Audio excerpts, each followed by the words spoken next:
Welcome back to my channel. இப்போ நிறைய parents வந்து ஃபோன் பண்ணி சார் பிஇக்கும் பிடெக்குக்கும் என்ன வித்தியாசம்னு என்ன செய்கிறாங்க வெள்ளந்திரியா கேட்குறாங்க. ரைட், பிஇக்கும் பிடெக்குக்கும் என்ன வித்தியாசம்?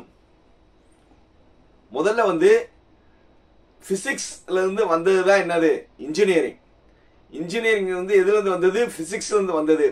முதல்ல வந்து அந்த ஃபிசிக்ஸ்லேருந்து வரும்போது முதல்ல வந்த பிரான்ச்சஸ் எதுனா சிவில், மெக்கானிக்கல், எலக்ட்ரிக்கல். என்னென்னா சிவில், மெக்கானிக்கல், எலக்ட்ரிக்கல் இந்த 3 பிரான்ச்சஸ் தான் இருந்தது. அதுக்கப்புறம் வந்து அடுத்த லெவலில் வந்தது வந்து எலக்ட்ரானிக்ஸ். எலக்ட்ரானிக்ஸ்க்கு அப்புறம் வந்தது கம்ப்யூட்டர் சயின்ஸ். ஒரு 20 வருஷத்துக்கு முன்னாடி அதிகமாக இருந்த பிரான்ச்சஸ் என்னென்னா civil, mechanical, electrical, ECE, computer science இந்த பிரான்ச்சஸ் மட்டும் தான் இருந்தது. அப்போ வந்து இன்ஜினியரிங் காலேஜஸ் வந்து ரொம்ப ரொம்ப கம்மி. ஒரு 11 இன்ஜினியரிங் காலேஜ், அது அப்புறம் 20, அப்புறம் கொஞ்சம் கொஞ்சமாக இன்ஜினியரிங் டெவலப் ஆச்சு. முதல்ல வந்து பிஇ தான் வந்து என்ன செஞ்சாங்க, ஒரு இது கொடுத்தாங்க. அதுக்கப்புறம் வந்து என்ன செஞ்சாங்கன்னா கொஞ்சம் நிறைய அந்த பிரான்ச்சில் வந்து அப்ளிகேஷன் ஓரியன்டாக நிறைய பிரான்ச்சஸ் ஆரம்பித்தாங்க. அந்த அப்ளிகேஷன் ஓரியன்டாக வரும்போது புதுசாக ரொபாட்டிக்ஸ், மெக்கானிக்கல்லேருந்து வந்தது முதல்ல மெக்கட்ரானிக்ஸு, மெக்கட்ரானிக்ஸ்லேருந்து ரொபாட்டிக்ஸு, கம்ப்யூட்டர் சயின்ஸில் வந்தது வந்து ஐடி, ஆர்டிஃபிஷியல் இன்டெலிஜென்ஸு, அப்போ artificial and data science, machine learning இந்த மாதிரி எது புதுசாக வந்ததோ அது எல்லாமே வந்து டெக்னாலஜிக்குள்ளே வந்தது. முதல்ல இருந்தது எல்லாமே வந்து இன்ஜினியரிங்கில் இருந்தது. அதுக்கப்புறம் டெக்னாலஜியில் புதுசாக வந்ததெல்லாம் டெக்னாலஜியில் வச்சாங்க. புரியுதா? சிம்பிளாக சொல்லணும்னா பேசிக் கோர் எல்லாமே வந்து எதில் இருக்கும்னா இன்ஜினியரிங்கில் இருக்கும்.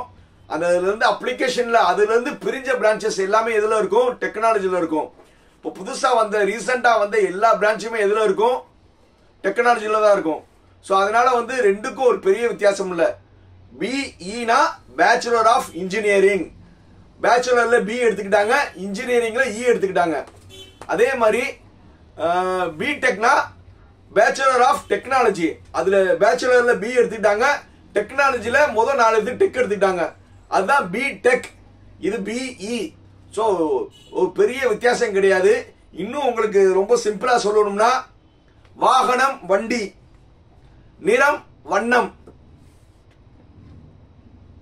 இதுக்கு ஏதாவது வித்தியாசம் இருக்கா? இன்னும் லோக்கலாக சொல்லணும்னா பூவும் புஷ்பம், இதுக்கு ஏதாவது டிஃப்ரென்ஸ் இருக்கா? இப்போ நம்ம சொன்னது எல்லாமே வந்து ஒரே இதுதான், ஒரே அர்த்தங்கள் தான். ஆனால் வந்து என்னது அதே மாதிரி தான். பிஇனாலும் பிடெக்னாலும் எல்லாமே ஒன்று தான். இவங்களும் 4 வருஷம் இன்ஜினியரிங் படிப்பாங்க, அவங்களும் 4 வருஷம் இன்ஜினியரிங் படிப்பாங்க. ரெண்டுக்கும் ஒரு பெரிய டிஃப்ரென்ஸே கிடையாது. இன்னும் வந்து இப்போ சிம்பிளாக வந்து புதுசாக டெக்னாலஜி வர்றதுல புதுசாக வர பிரான்ச்சஸ் எல்லாமே டெக்னாலஜியில் தான் இருக்கும். பேசிக்கில் இருக்கிற எல்லா பிரான்ச்சுமே வந்து என்ன இருக்கும்? பிஇயில் இருக்கும். ஸோ அதனால வந்து சார் பிஇ பெஸ்டா பிடெக் பெஸ்டானா ரெண்டுமே ஒன்று தானே. அதுக்கு எதுக்கு உங்களுக்கு அவ்வளோ கொஸ்டின்ஸு? ஸோ அதனால வந்து நீங்கள் வந்து ஒரு பெரிய லெவலில் வந்து என்ன செய்ய தேவையில்லை, ரொம்ப கன்ஃபியூஸ் ஆக தேவையில்லை. ரைட்.